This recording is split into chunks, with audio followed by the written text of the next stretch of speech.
नमस्कार, फाइटर समाचार में आपका स्वागत है। पेश आज 29 जुलाई सुबह 6 बजे राजस्थान की खास खबरें।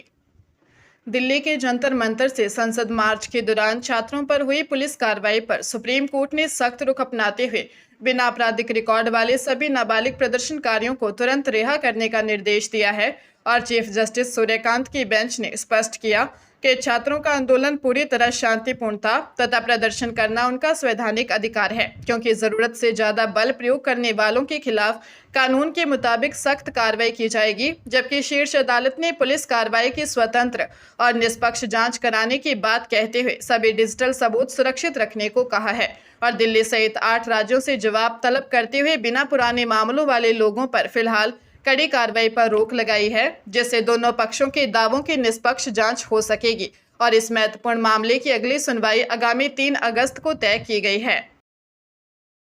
राजस्थान के सरकारी हॉस्पिटल्स में मरीजों को लंबी लाइनों से मुक्ति दिलाने और बेहतर स्वास्थ्य सुविधाएं देने के लिए इंटीग्रेटेड हेल्थ मैनेजमेंट सिस्टम के जल्द ऑनलाइन अपॉइंटमेंट सुविधा शुरू होने जा रही है, जिससे मरीज घर बैठे जन आधार और मोबाइल नंबर के जरिए डॉक्टर का समय तय कर सकेंगे। जबकि जोधपुर के महात्मा गांधी मथुरा दास माथुर और उमेद अस्पताल समेत कई जगहों पर टोकन सिस्टम और स्क्रीन लगाने का काम अंतिम चरण में है, जहां मरीजों को काउंटर पर लाइन में नहीं लगना पड़ेगा और ओपीडी पर्चियां भी अब हल्की डॉट मैट्रिक्स की जगह लेजर प्रिंटर से A4 साइज में मिलेगी, ताकि वे लंबे समय तक सुरक्षित रह सके। और इसके अलावा ब्लड बैंक की उपलब्धता, लैब रिपोर्ट, डॉक्टर की जानकारी और मरीजों का पूरा डेटा भी एक ही पोर्टल पर ऑनलाइन उपलब्ध रहेगा।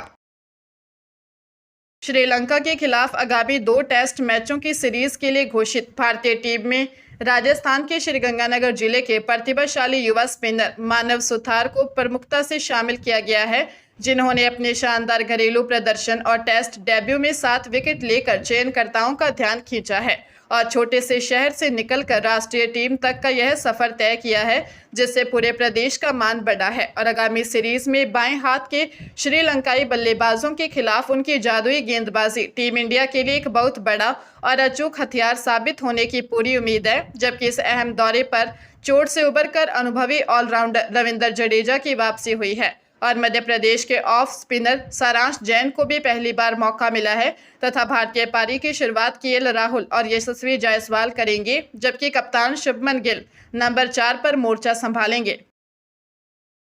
कोटा पुलिस ने अंधविश्वास और ATM फ्रॉड के खिलाफ बड़ी कार्रवाई करते हुए बाबा का भेष धारण कर ठगी करने वाले बठिंडा निवासी विलनाथ और गोविंद राणा तथा ATM में चिपनुमा डिवाइस लगाकर ठगी करने वाले हरियाणा के पलवल निवासी 2 शातिर बदमाशों को गिरफ्तार किया है। ASP सुभाष मिश्रा ने बताया कि पहले मामले में आरोपियों ने रुद्राक्ष देकर अनर्थ का डर दिखाकर 5,500 रुपये ठगे थे, जो महिलाओं और अंधविश्वास में विश्वास करने वालों को निशाना बनाते थे। जबकि दूसरे मामले में आरोपियों ने जेल के अंदर तकनीक सीखकर कोटा में 5 से 7 वारदातों को अंजाम देकर 1.5 लाख रुपए ठगना स्वीकार किया है। ASP तेजस्विनी गौतम के निर्देश पर 150 पुलिस व जेल कर्मियों ने कोटा सेंट्रल जेल में औचक सर्च ऑपरेशन चलाकर चप्पा चप्पा खंगाला, हालांकि कोई अवैध सामग्री बरामद नहीं हुई।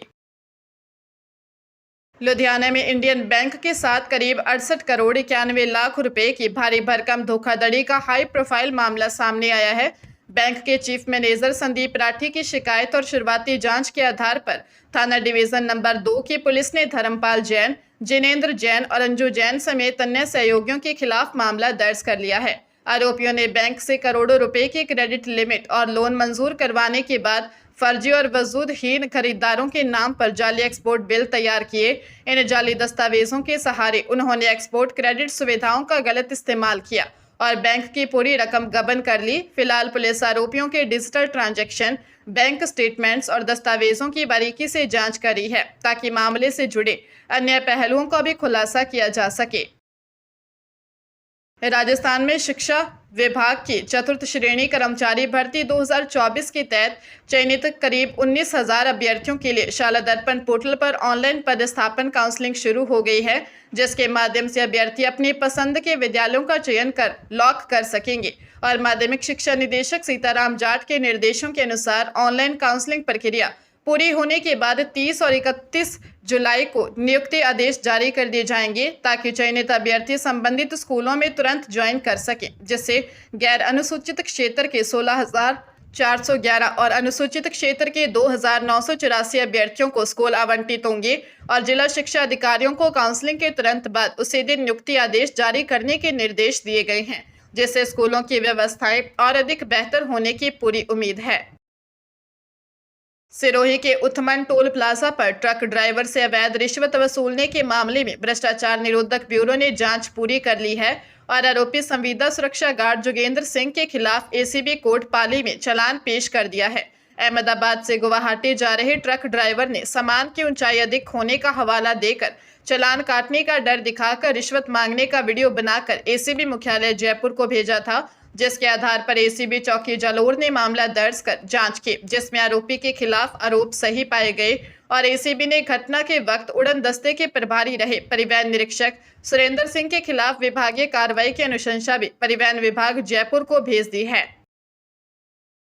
फलौदी साइबर थाना पुलिस ने म्यूल हंटर अभियान के तहत कार्रवाई करते हुए विभिन्न राज्यों में दर्ज 5 अलग अलग साइबर ठगी मामलों में इस्तेमाल किए गए बैंक खाते से जुड़े आरोपी अनिल कुमार बिश्नोई को राजसमंद से गिरफ्तार किया है। एसपी सतनाम सिंह ने बताया कि आरोपी के खाते का उपयोग करीब 67 लाख रुपए की ठगी में किया गया था, जिनमें से 20 लाख रुपए का लेन देन इसी खाते के जरिए हुआ था। जांबा थाने में दर्ज और 14C पोर्टल से मिली सूची के आधार पर साइबर थाना फलौदी द्वारा इस मामले की जांच की जा रही थी। साइबर डिप्टी भवानी सिंह के सुपरविजन और थाना प्रभारी सलीम मोहम्मद के नेतृत्व में गठित टीम ने शिरणी नगर जांबा निवासी आरोपी को गिरफ्तार किया है और पुलिस अब इस पूरे साइबर नेटवर्क से जुड़े अन्य लोगों का पता लगाने के लिए पूछताछ कर रही है।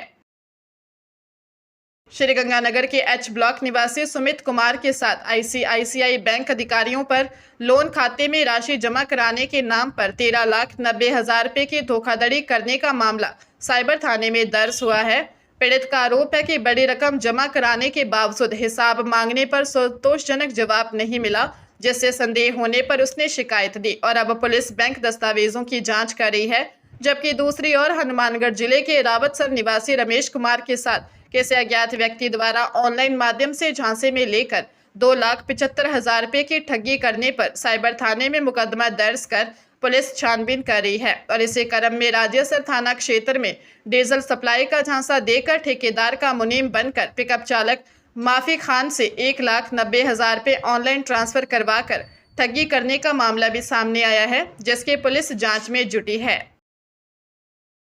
हरियाणा के फरीदाबाद कोर्ट ने साल 2022 के चर्चित सामूहिक दुष्कर्म मामले में फैसला सुनाते हुए 4 आरोपियों प्रशांत कुमार उर्फ आलोक, मंजीत, ऋषिराज और पंकज को 20-20 वर्ष के कठोर कारावास की सजा सुनाई है। जुलाई 2022 में आदर्श नगर क्षेत्र की इस घटना के दौरान पीड़िता अदालत में अपने बयान से पलट गई थी, लेकिन पुलिस द्वारा जुटाए गए मजबूत वैज्ञानिक, फोरेंसिक और तकनीकी साक्ष्यों के आधार पर एडिशनल सेशन जज पुरुषोत्तम कुमार की अदालत ने चारों को दोषी करार देते हुए 20-20 वर्ष के कठोर कारावास की सजा सुनाई है। डीडीए डॉक्टर रेखा जांगड़ा ने बताया कि पुलिस के पुख्ता चार्जशीट और साक्ष्यों ने केस को मजबूत बनाए रखा, जिससे आरोपियों को सजा मिल सके।